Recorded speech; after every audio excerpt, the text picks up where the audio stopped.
इस वीडियो के माध्यम से मैं आप लोगों को ये बताने वाला हूँ कि स्प्लिट एसी में गैस चार्जिंग किस प्रकार से किया था, चाहे वो R32 गैस हो या फिर R22 हो या फिर R410 हो, सारा डिटेल देने वाला हूँ। चैनल पे नए हैं तो प्लीज़ चैनल को सब्सक्राइब कर दीजिएगा। मैंने दूसरा भी चैनल बनाया है, ब्लॉग चैनल, आप चाहो तो उसको भी विजिट कर सकते हो, लिंक डिस्क्रिप्शन बॉक्स में है। चलिए हम लोग मेन पॉइंट की तरफ बढ़ते हैं। मेन पॉइंट ये है कि हम लोग गैस चार्जिंग किस प्रकार से करें ताकि हमारे रूम में कूलिंग जल्दी से जल्दी हो और गैस चार्जिंग करने टाइम कोई भी मिस्टेक ना हो। उसका सही तरीका क्या है, तो यहाँ पर कुछ चीज़ें हमारे सामने यहाँ पर आप देख सकते हो। पहले तो वैक्यूम पंप है, दूसरा गैस सिलेंडर है, यहाँ पर एम्पेयर मीटर है और यहाँ पर हमारे पास गेज मीटर है। ठीक है, मतलब घड़ी पैप जिसे हम कह सकते हैं। तो मैं आप लोगों को तरीका बताने वाला हूँ इस वीडियो के माध्यम से किस प्रकार से आप कर सकते हैं। सबसे पहले चीज़ तो ये है, जब भी आप गैस चार्जिंग कर रहे हैं, एक सेकंड में आप लोग कुछ और भी चीज़ें बताना चाहता हूँ।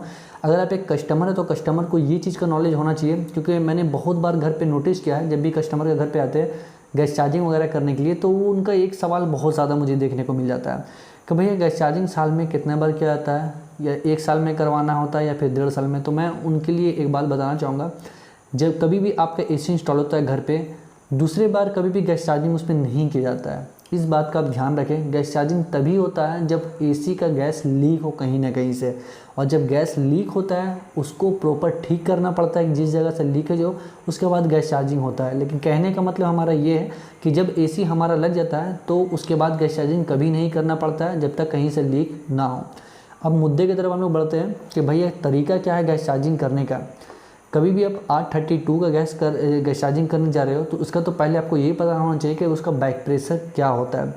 तो R32 का जो बैक प्रेशर होता है वो 120 से 130 होता है। सेम चीज़ R410 के साथ भी है। अगर आप R410 में गैस चार्जिंग करने जा रहे हैं एसी में, तो आपका बैक प्रेशर होगा 120 से 130 के बीच में। इतना में अगर आप रखते हैं तो कूलिंग आपका प्रॉपर होगा। लेकिन उससे पहले एक और चीज़ आती है, जब भी आप गैस चार्जिंग करें तो भैया यहाँ पर जो वैक्यूम पंप है उसका इस्तेमाल आप ज़रूर से ज़रूर करें। अगर गैस लीक हो चुका है तो गैस को प्रॉपर आपको सबसे पहले चेक करना है कि लीकेज कहाँ पे हो।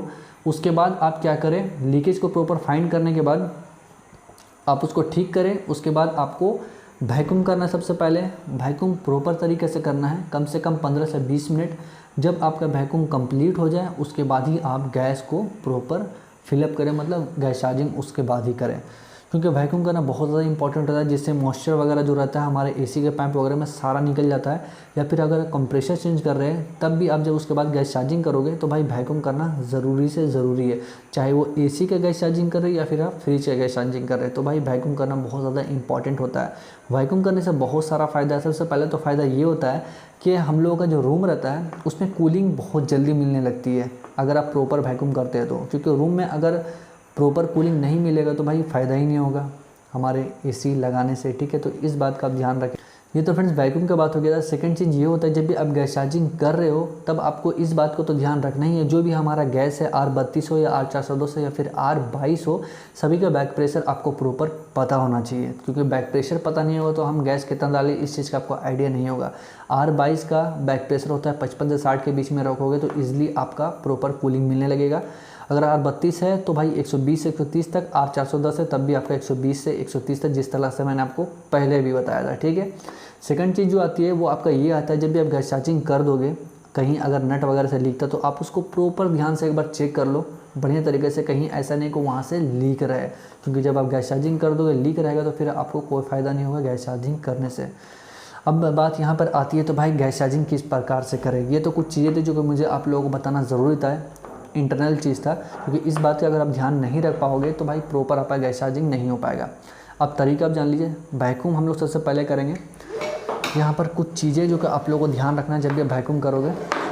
यहाँ पे गेज मीटर है, देख सकते हैं आप। इस गेज मीटर में हम लोग देखते हैं बैक प्रेशर कि इसमें बैक प्रेशर क्या है, 120 से 130 है या फिर 22 नंबर है तो 55 से 60 के बीच में। ठीक है, ये जो पाइप है सामने के साइड में देख रहे हो, ये पाइप हमेशा वैक्यूम में जाएगा पहले, और वैक्यूम से निकलने के बाद ये जो पाइप रहेगा हमारा गैस सिलेंडर में जाएगा।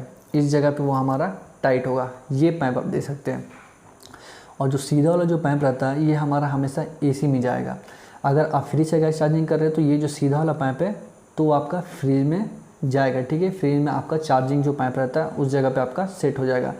और हमारा ये पाइप एसी में जाएगा। ठीक है, ये सीधा वाला पाइप, तो इस चीज़ का आप ध्यान रख सकते हैं। पाइप का कनेक्शन को उल्टा कभी भी नहीं करना है। ठीक है, तो ये आपका कनेक्शन वाला बात हो गया था। अब गैस चार्जिंग किस प्रकार से करें, वैक्यूम कर दिए, गैस जब डाल रहे हैं तो धीमा धीमा आपको गैस को आराम से डालना है। ऐसा नहीं कि एक बैग पूरा खोल दिए, नहीं तो अगर आप प्रॉपर मतलब तुरंत ही पूरा ज़्यादा आप गैस खोल दोगे तो आपको हो सकता है चॉकिंग का प्रॉब्लम आ जाए। तो इस चीज़ का भी आपको ध्यान में रखना है। सेकंड चीज़ जो इसमें भी आती है वो आता है एम्पेयर मीटर। कभी भी आप गैस चार्ज करो तो एम्पेयर मीटर को ज़रूर से ज़रूर लगाएं, क्योंकि एम्पेयर मीटर जब आप उसको लगाओगे तो आप उसमें गैस डालते समय ये भी नोटिस कर सकते हो इसके अलावा कि इसमें एम्पेयर कहाँ से कहाँ ले रहा है, कितना से कितना ले रहा है, क्योंकि एम्पेयर भी प्रॉपर होता है लेना।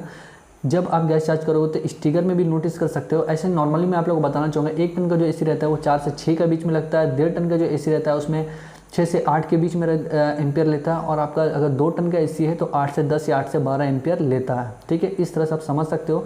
बाकी इसका एम्पेयर कितना लेता है ये प्रॉपर जानने के लिए आप स्टिकर में भी दे सकते हैं। ऑडियो यूनिट में स्टिकर में लिखा हुआ रहता है कि इसका एम्पेयर कितना से कितना होना चाहिए। ठीक है, तो ये कुछ चीज़ थी जो मुझे आप लोगों को अपने वीडियो के दौरान बताना था, गैस चार्जिंग किस प्रकार से किया था और सही तरीका क्या है। उम्मीद करता हूँ वीडियो आप लोग काफ़ी पसंद आया होगा। अगर वीडियो पसंद आता है तो प्लीज़ चैनल को सब्सक्राइब कर दीजिएगा, और वीडियो देख रहे हो तो वीडियो को लाइक भी कर दीजिएगा। मिलते हैं नेक्स्ट वीडियो में कुछ इसी खास से वीडियो के साथ में। आज के लिए इतना ही, मिलते हैं नेक्स्ट वीडियो में। वंदे मातरम, जय हिंद।